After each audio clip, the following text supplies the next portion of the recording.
जय हिंद दोस्तों, मैं मोहम्मद मतीन मॉडर्न क्लासेस के यूट्यूब चैनल पर आपका स्वागत है। दोस्तों, करंट अफेयर में आ गए हम, और करंट अफेयर का जो सबसे इंपॉर्टेंट चैप्टर होता है जिसमें हर एग्जाम में एक प्रश्न पूछता है, उसके बारे में आज हम बताने जा रहे हैं। वो क्या है दोस्तों, आप समझ गए होंगे, यानी इंडेक्स, यानी इंटरनेशनल इंडेक्स, यानी अंतर्राष्ट्रीय सूचकांक। इसका मतलब ये दोस्तों कि अंतर्राष्ट्रीय सूचकांक में अगर देखा जाए प्रश्नों की संख्या, तो एक प्रश्न आता है दोस्तों। अगर 20-25 अगर सूचकांक के बारे में अगर आप पढ़ लेते हैं तो उसमें से एक सूचकांक के बारे में आएगा तो उसमें आपका एक नंबर बन जाएगा।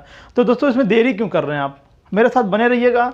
और दोस्तों आज है जुलाई, यानी जुलाई के 25 तारीख है दोस्तों, याद रखिएगा। मैं ये कहना चाह रहा हूँ कि अब मैं डेट इसलिए बता दे रहा हूँ 25 जुलाई 2020 तक, कि अगले आने वाले 6 महीने फिर इंडेक्स चेंज होता रहता है। आप देख सकते हैं दोस्तों, ये 2019-2020 का इंडेक्स है, यानी कि जब जब इंडेक्स चेंज होता है तो उसको हम आगे चल के अपग्रेड करते रहेंगे या फिर अपडेट करते रहेंगे। ठीक है दोस्तों। अब इंटरनेशनल इंडेक्स में देखिए दोस्तों, दो प्रकार से प्रश्न पूछता है, यानी कि भारत की स्थिति पूछ लेता है। सबसे अधिक बार जो पूछता है वो पूछता है भारत की स्थिति, यानी कि जैसे वैश्विक प्रेस स्वतंत्रता सूचकांक में भारत की स्थिति क्या है, यह सबसे आगे यानी सबसे शीर्ष पर कौन सा देश है। तो इसी तरीके से हम प्रश्नों का संग्रह लेकर आए दोस्तों, और वो इतने सूचकांक हैं जितने के बारे में अधिकतर पूछा जाता है। इन्हीं सब के बारे में पूछेगा दोस्तों, इससे आगे कुछ भी नहीं आना है। ठीक है, आइए हम शुरू करते हैं। बात करते हैं दोस्तों पहले प्रमुख सूचकांक शीर्ष देश, यानी सबसे अव्वल देश, यानी सबसे पहला देश कौन सा है, उसके बाद भारत की स्थिति क्या है। तो आइए बात करते हैं वैश्विक शांति सूचकांक, और ईयर देखिए 2019, यानी 2019 के जो अगस्त या सितंबर में जो रिपोर्ट आई थी उसके अंतर्गत क्या है ये, आइसलैंड। दोस्तों आइसलैंड सबसे शांति वाला सूचकांक है। अगर फिगर की बात करेंगे तो आप फिगर भी देख सकते हैं दोस्तों, फिगर भी आइसलैंड का देखिए, यानी ये उसका मैप है। किसका है, आइसलैंड का मैप है दोस्तों। ठीक है दोस्तों, अब बात करते हैं दूसरे नंबर पर। अब वहीं भारत की बात करेंगे तो शांति के मामले में भारत 141वें स्थान पर है। सबसे नंबर 1 पे कौन सा है, आइसलैंड। दूसरे नंबर पे है दोस्तों विश्व प्रेस स्वतंत्रता सूचकांक, यानी पूरे वर्ल्ड में, पूरे विश्व में प्रेस में स्वतंत्रता सूचकांक, यानी प्रेस को सबसे अधिक पावर किस देश ने दिया है। सबसे अधिक पावरफुल कहाँ के पत्रकार लोग होते हैं, या वहाँ कहाँ का प्रेस, कहाँ का समाचार एजेंसी है, वो है नॉर्वे। दोस्तों इसका मतलब ये, आप कभी कभी आप सोचते हैं कि इसका मतलब क्या है। इसका मतलब ये है कि सबसे अधिक पावरफुल कहाँ की समाचार एजेंसी है, कहाँ के पत्रकार लोग होते हैं, कहाँ के मीडिया कर्मी होते हैं, वो है नॉर्वे। हमारे भारत की स्थिति है 142वें स्थान पर। तो ये पूछ सकता है कि भारत की स्थिति क्या है, विश्व प्रेस स्वतंत्रता सूचकांक में भारत की स्थिति क्या है। दोस्तों इस प्रकार से प्रश्न कई बार आते हैं। भारत के मैप आप देख सकते हैं दोस्तों, कितना प्यारा नक्शा है इसका, और आप लोग बनाने की भी कोशिश किया करिए मैप से बनाने की कोशिश करेंगे दोस्तों, तो हमें हर राज्य, हर स्थान पता हो जाएगा कौन सा राज्य कहाँ पर है। ठीक है दोस्तों, अब आगे देखिएगा विश्व प्रसन्नता सूचकांक। दोस्तों विश्व प्रसन्नता सूचकांक यानी वर्ल्ड हैप्पीनेस इंडेक्स, सबसे अधिक खुशी वाला देश कौन सा है।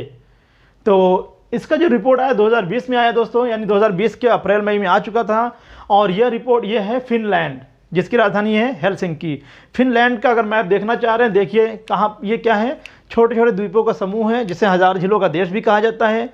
इसी देश को 1000 झीलों का देश भी कहा जाता है। लगभग 1,68,000 झील यहाँ पाए जाते हैं दोस्तों, इस वजह से इसे 1000 झीलों का देश भी कहा जाता है। दोस्तों प्रसन्नता सूचकांक के मामले में फिनलैंड सबसे नंबर 1 पर है। अगर भारत की बात करें तो भारत का जो पोजीशन है वो 144वां स्थान है। ठीक है दोस्तों, आगे बात करते हैं आर्थिक स्वतंत्रता सूचकांक, यानी इकोनॉमिकल आर्थिक स्वतंत्रता प्रसन्नता सूचकांक के मामले में, यानी कि जो आर्थिक स्वतंत्रता मिली है जिसको, वो कौन सा देश है, वो है हांगकांग। उसके बाद भारत की स्थिति है 129वां। अब बात करते हैं दोस्तों, अब अगर आप हांगकांग का मैप देखना चाह रहे हैं तो हांगकांग का मैप देख लीजिए दोस्तों, यह है हांगकांग जो आपको मैप में दिखाई दे रहा है। ठीक है, अब बात करते हैं अंतर्राष्ट्रीय बौद्धिक संपदा सूचकांक। अंतर्राष्ट्रीय बौद्धिक संपदा सूचकांक के मामले में अमेरिका नंबर 1 पर है। अमेरिका का मैप आप देख सकते हैं, मैक्सिको के ऊपर ये अमेरिका है। ठीक है, अब ये देख सकते हैं आप। ठीक है, अमेरिका एक महाद्वीप है, यानी 2 महाद्वीप हैं, उत्तरी अमेरिका, दक्षिणी अमेरिका, दोनों के समूह को अमेरिका महाद्वीप कहा जाता था, लेकिन अब नहीं, पहले कहा जाता था, लेकिन अब अमेरिका उत्तरी अमेरिका महाद्वीप और दक्षिणी अमेरिका महाद्वीप हो गया है। तो ये है अमेरिका। और भारत की स्थिति है 36वां, यानी अंतर्राष्ट्रीय बौद्धिक संपदा सूचकांक 2019 के रिपोर्ट के मामले में, रिपोर्ट के आधार पर अमेरिका पहले नंबर पर, और वहीं भारत की बात करें तो भारत 36वें स्थान पर है। ठीक है, अब बात करते हैं वैश्विक यात्रा एवं पर्यटन प्रतिस्पर्धा सूचकांक। स्पेन, आप मैप में देखिए, ये है स्पेन देश, ठीक है ना। अब स्पेन पहले नंबर पर है, 34वें स्थान पर है भारत। दोस्तों क्या कह रहा है, इसका मतलब क्या है, वैश्विक यात्रा यानी विश्व में सबसे अधिक यात्रा करने वाला देश, यात्रा किया जाने वाला देश, यानी किस देश में सबसे अधिक यात्रा किया जाता है, वो है स्पेन। और भारत की स्थिति है 34वां, यानी सबसे नंबर 1 पे कौन सा देश है, स्पेन। स्पेन में लोग सबसे ज़्यादा जाते हैं घूमने टहलने के लिए। उसके बाद भारत की स्थिति की बात करेंगे तो भारत की स्थिति है 34वीं, ठीक है। अब बात करते हैं वैश्विक नवाचार सूचकांक 2019। नवाचार का मतलब ये होता है दोस्तों कि सबसे नया नया इन्वेंट कहाँ पर होता है, सबसे नया नया कार्य करने की कुशलता कहाँ पर होती है, किस देश में होती है दोस्तों, तो वो है स्विट्जरलैंड। 2019 के रिपोर्ट के आधार पर स्विट्जरलैंड नंबर 1 पर है। भारत की बात करेंगे तो भारत 52वें स्थान पर है। अगर स्विट्जरलैंड की बात देखना चाह रहे हैं तो आप स्विट्जरलैंड का मैप आप देख सकते हैं दोस्तों, ठीक है। ये है स्विट्जरलैंड, ठीक है। अब अगले बात करते हैं वैश्विक भूखमरी सूचकांक 2019। वैश्विक भूखमरी सूचकांक के मामले में सबसे नंबर 1 देश, यानी किस देश में सबसे अधिक भूखमरी होती है, वो देश है बेलारूस, जिसकी राजधानी है मिन्स्क। अगर आप मैप में देखना चाहते हैं तो बेलारूस का मैप देख लीजिए दोस्तों, आपके सामने है। और भारत की बात करेंगे तो भारत 102 स्थान पर है, 102nd पोजीशन पे। इससे पहले बड़ा अच्छे स्थान पर था, 104वें स्थान पर, फिर 103 स्थान पर आया, अब 102 स्थान पर आ गया है, यानी स्थिति पहले थोड़ी गड़बड़ हुई है। अब बात करते हैं दोस्तों पर्यावरण निष्पादन सूचकांक 2018। पर्यावरण का जो इंटरनेशनल लेवल पर रिपोर्ट आता है और भारत के लेवल पर जो रिपोर्ट आता है दोस्तों, वो 2 साल पर आता है। अभी अगस्त या सितंबर में इसका रिपोर्ट आ जाएगा पर्यावरण का। तो ये जो रिपोर्ट है ये 2018 का रिपोर्ट है। और याद रखिएगा कि सबसे नंबर 1 पर कौन है, स्विट्जरलैंड। जो पर्यावरण को निष्पादित करता है वो है स्विट्जरलैंड। भारत 177वें स्थान पर है, यानी भारत बहुत पीछे है। लेकिन याद रखिएगा जब रिपोर्ट आएगा अगस्त या सितंबर में, तो याद रखिएगा ये 177 से हटके 175 या 170 तक आ जाएगा। क्योंकि इधर पिछले 4 या 5 सालों में हम लोगों ने काफ़ी ग्रोथ किया है। ये अच्छी बात है कि हमारे यहाँ का जो रेशियो है वो बढ़ा है, 0.5% बढ़ा है, ठीक है दोस्तों। पर्यावरण के मामले में हम लोगों ने वृक्ष अच्छे खासे लगाए हैं, तो आप लोगों को खुशी होगी और मुझे भी खुशी है। और प्लीज़ आप लोग एक पौधा ज़रूर लगाया करिए, अपने अपने नाम का लगाइए कि हाँ ये मेरा पौधा है। और इसी वजह से अगर लगाते रहेंगे तो एक दिन हमारे धरती यानी भारत की जो धरती होगी हरियाली होगी, उसी बहाने कम से कम हमारी पृथ्वी स्वर्ग जैसा हो जाएगा दोस्तों। अब बात करते हैं लोकतंत्र सूचकांक। लोकतंत्र सूचकांक 2020 के आधार पर हर साल ये निकलता है लोकतंत्र सूचकांक। और दोस्तों इसके आधार पर सबसे अच्छा देश जो माना जाता है लोकतंत्र के मामले में, जहां लोकतंत्रात्मक गणराज्य है, जहां पे लोकतंत्र का माना जाता है, वो है नॉर्वे। भारत की बात करेंगे तो भारत है 91वें स्थान पर। अगर आप फिगर देखना चाह रहे हैं, नॉर्वे का मैप देखना चाह रहे हैं, तो आप नॉर्वे का मैप देख सकते हैं। ये है नॉर्वे। दोस्तों मैप देखने से ना आपको दिमाग में माइंड मेकअप हो जाएगा कि हाँ नॉर्वे का मैप मैंने देखा है, इस वजह से मैं मैप को भी लेते आया हूँ। आप लोग देखते रहिए, ठीक है। तो लोकतंत्र सूचकांक में नॉर्वे के पोजीशन पहले स्थान पर है, यानी पहला है। और वहीं भारत की बात करेंगे तो भारत 51वें स्थान पर है। जब भी पूछता है या तो हम भारत के रहने वाले हैं, इस वजह से भारत के बारे में पूछ लेता है, वरना पहला देश पूछ लेगा, ठीक है दोस्तों। आगे बात करते हैं भ्रष्टाचार बोध सूचकांक। भ्रष्टाचार के मामले में सबसे नंबर 1 देश कौन सा है, डेनमार्क एवं न्यूजीलैंड है। भ्रष्टाचार बोध सूचकांक मामले में 2020 के रिपोर्ट के आधार पर डेनमार्क और न्यूजीलैंड। भारत की स्थिति वात करेंगे तो भारत है 80वां। आप देखिए डेनमार्क का ये फिगर देख लीजिए, उसके बाद अब न्यूजीलैंड का फिगर देख सकते हैं, ठीक है। अब दोस्तों बात करते हैं, अब वही भारत की बात करें तो भारत के 80वां पोजीशन है, स्थिति है। जलवायु परिवर्तन एवं प्रतिदर्शन सूचकांक, इसका मतलब ये दोस्तों बात समझिएगा, जलवायु परिवर्तन एवं प्रदर्शन सूचकांक, यानी जलवायु जो परिवर्तन हो रहा है, जो बदलाव आ रहा है, लेकिन उसके मामले में प्रदर्शन के मामले में सबसे अच्छा देश कौन सा माना जा रहा है, तो वह स्वीडन, जहां पर सबसे पहले जनगणना हुआ था 1749 में, ठीक है दोस्तों। तो स्वीडन सबसे पहले नंबर पर है, जो बहुत प्रयास कर रहा है कि पर्यावरण को हरा भरा बनाया जाए, पर्यावरण को सुरक्षित किया जाए। और वहीं भारत की पोजीशन है 9वां, यानी भारत अच्छे लेवल पे माना जाता है पर्यावरण के मामले में। बहुत ढेर सारे यहाँ पे ऑर्गेनाइजेशन हैं जो पर्यावरण को हमेशा बढ़ावा देते हैं, यानी पर्यावरण किसी तरीके से सुरक्षित रहे। और बहुत सरकार बहुत कोशिश कर रही है, आप लोग भी कोशिश करिए, क्योंकि सरकार का कहना है कि अगर हमारा देश के एक नागरिक अगर जागरूक हो जाएगा तो देश जागरूक होगा, और देश जागरूक होगा तो पूरी धरती हरियाली होगी। और इसी बहाने कम से कम हमारे देश जैसे सोने की चिड़िया थी वैसी हो जाएगी। बात करते हैं doing business index 2020। Doing business index यानी कि कहाँ पर किस देश में सबसे अच्छा बिजनेस करने का सुविधा है सबसे अच्छा कहाँ पर है, तो सबसे अच्छा जो माना जाता है वो है न्यूजीलैंड।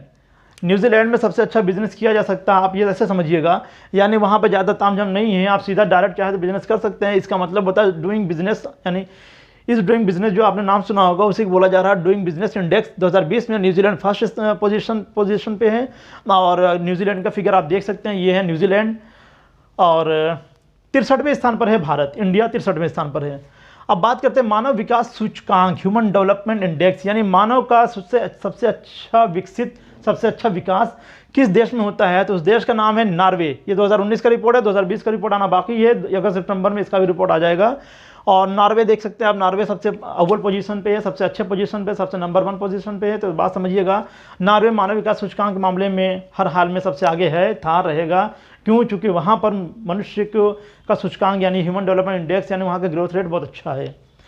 129वें स्थान पर है भारत, और पिछले बार भी 130वें स्थान पर था, अब 129वें स्थान पर आया है, यानी कुछ अच्छा करने जा रहा है भारत, कुछ अच्छा कर भी रहा है।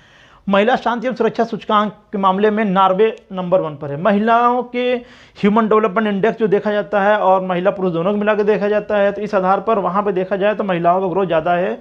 और वहीं पर महिला शांति की बात करें, सुरक्षा की बात करें, तो नॉर्वे नंबर 1 पर है 2019 के रिपोर्ट के आधार पर। 2020 में देखा जाता है 133वें स्थान पर है भारत। अब बात करते हैं वैश्विक आतंकवाद सूचकांक। वैश्विक आतंकवाद यानी विश्व लेवल पर जहां पर आतंकवाद सबसे अधिक घटना घटित होती है वो कौन सी जगह है? वो है अफगानिस्तान। 2019 रिपोर्ट के आधार पर भारत है 7वें स्थान पर। अफगानिस्तान का फिगर आप देख सकते हैं आप अपने स्क्रीन पर, ठीक है। आगे बात करते हैं वैश्विक प्रतिस्पर्धा सूचकांक, यानी प्रतिस्पर्धा, कंपटीशन करने की क्षमता सबसे अधिक किस देश के पास है? तो वह सिंगापुर। सबसे अधिक कंपटीशन, प्रतिस्पर्धा करने की सूचकांक किस देश के पास है? तो वो क्या है? सिंगापुर है। सिंगापुर का पोजीशन फर्स्ट है, लेकिन भारत की बात करेंगे तो भारत 68वें स्थान पर है, 68 पोजीशन पर है, ठीक है दोस्तों। सिंगापुर का फिगर मैप आप देख सकते हैं। अब बात करते हैं वैश्विक लैंगिक अंतराल सूचकांक, यानी सबसे अधिक लैंगिक अंतराल सूचकांक कहाँ पाई जाती है? तो आइसलैंड। यानी लैंगिक अंतराल का मतलब होता है कि अगर भारत में मान लिया अगर जैसे 1000 पुरुष पे कितनी महिलाएं हैं, तो सबसे कम जो वो आता है, अंतराल आता है, वो है आइसलैंड। यानी मान लिया 1000 पुरुष पे अगर 900 हैं और कहीं 1000 पुरुष पे 700 महिलाएं हैं, तो ये लैंगिक अंतराल सबसे अधिक हो जाएगा। उसी की बात कर रहा था, सबसे अधिक अंतराल कहाँ पर है? आइसलैंड में। और उसके बाद बात करें भारत में, तो भारत के पोजीशन जो है वो 122वां स्थान। आइसलैंड का फिगर जैसे मैंने यहाँ दिखाया था वैसे आप देख लीजिए, ये है आइसलैंड आपका, ठीक है। अब बात करते हैं दोस्तों वर्ल्ड गिविंग इंडेक्स। 2019 में यूएसए सबसे स्थान नंबर 1 पोजीशन पर है, भारत 82वें स्थान पर है। इसका क्या मतलब है? इसका मतलब ये है कि वर्ल्ड गिविंग इंडेक्स यानी सबसे अधिक दान करने में कौन सा देश आगे है? वो है USA, United states of America. America, उत्तरी अमेरिका महाद्वीप के अंतर्गत ये देश आता है। अगर क्षेत्रफल के आधार की बात करें तो विश्व का चौथा बड़ा देश है, जनसंख्या के आधार पर विश्व का तीसरा सबसे बड़ा देश है। तो दोस्तों ये है हमारा आज का इंडेक्स रिपोर्ट। और भारत की बात करते हैं इसमें, तो भारत है 82वें पोजीशन पर। किस मामले में? दान देने के मामले में, देने के मामले में, किसी को सपोर्ट करने के मामले में भारत 82वें पोजीशन पर है। तो दोस्तों इस तरीके से हमारा समाप्त हुआ आज का चैप्टर। अगर आप स्क्रीनशॉट करना चाह रहे हो तो स्क्रीनशॉट ले लीजिए इसका, और आप इसको याद भी रखिएगा। आप एक बार पहले स्क्रीनशॉट लीजिए दोस्तों, ठीक है। अब ध्यान दीजिएगा दोस्तों, इसको याद कर लीजिए दोस्तों। या तो फिर भारत की पोजीशन इसमें से मान लिया अगर आना होगा तो पोजीशन ये पूछा जाएगा कि भारत की स्थिति क्या है। वैसे मान लिए मानव विकास सूचकांक के आधार पर भारत की स्थिति क्या है, तो भारत की स्थिति जो होगा 129 में वो बता दीजिएगा। वरना अगर किसी देश के बारे में पूछेगा तो यानी फर्स्ट जो आता है उसी के बारे में मैक्सिमम पूछता है, तो वो है नॉर्वे, आप बता सकते हैं दोस्तों। इसी तरीके से हम वीडियो लेके आएंगे, लेकिन हमारा और भी वीडियो जो पिछला वीडियो वो सब देखना ना भूलिएगा। इसी तरीके से मेरे साथ बने रहिएगा। अगले वीडियो का इंतजार कीजिए। तब तक के लिए जय हिंद, जय भारत।